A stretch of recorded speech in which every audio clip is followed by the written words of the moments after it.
Hello, my name's Catherine, and with Swoosh English, we're going to be introducing you to the OET exam. Today, specifically looking at the writing subtest and how to improve your lexical resource. So, let's look at how to approach the writing subtest. You will always be given 5 minutes at the beginning of the test as reading time. You really must utilize this as best you can in order to understand the task and plan your answer before you start writing. I know it's very tempting when you're in an exam and you have a very short amount of time to jump straight in and start writing.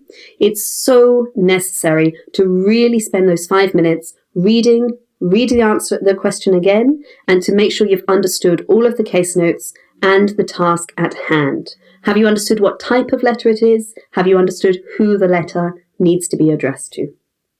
The letter must record the treatment to date, so that's all of the treatment up until now, and also talk about the issues that need to be addressed by the reader. So that's the person you are sending the letter to, so what issues will they need to do?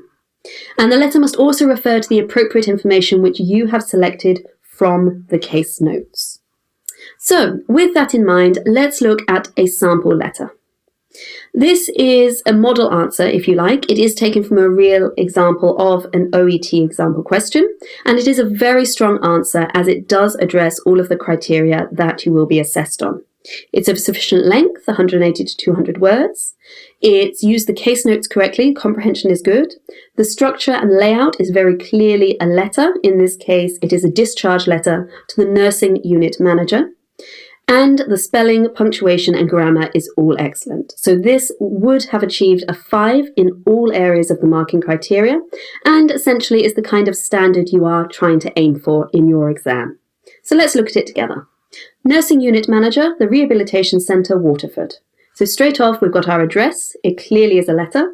10th of December 2017. These are stylistic features that all English letters would have, which is very essential to include. Dear Nursing Manager, the person we're addressing it to, and Mrs. Beryl Casey, 72-year-old widow. Straight away, we have the subject of the letter. On 4th of February 2014, Mrs. Casey fainted getting out of bed and fell. She was admitted to hospital with a fracture of the left neck and femur. She underwent emergency orthopaedic surgery for a left hemiarthroplasty, sorry for my pronunciation, Austin Moore hip replacement, under general anaesthetic. So straight away, we're addressing what happened, who this person is, and what treatment up until now she is about to receive. Normally, Mrs. Casey's hypertension is treated with Ramipril, 10 milligrams daily. Post-operatively, she was hypertensive, so Ramipril was reduced to 5 milligrams daily. Her blood pressure needs monitoring twice a day for 3 days. Post-operatively, she received 3 units of packed cells, so requires a repeat check of hemoglobin on day 8. Wound drain tubes were removed on day 2. Alternate staples were removed on day 5, and the wound dressing remains dry and intact. So that, so far, is our treatment of Mrs. Casey and what you've done.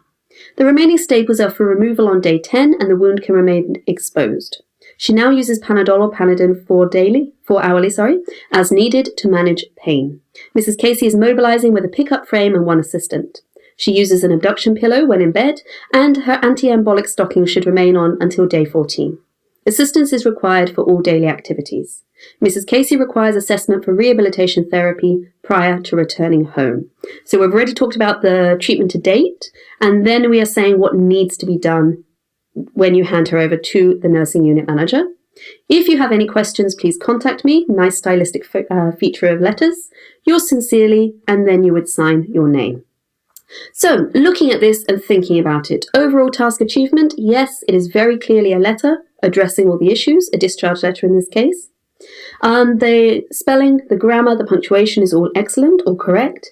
And in terms of presentational features, it is very clearly a letter, structured with the address, who it's to, the date, and also a sign-off with yours sincerely. So this is an excellent example and a good model to kind of base your sample letters on.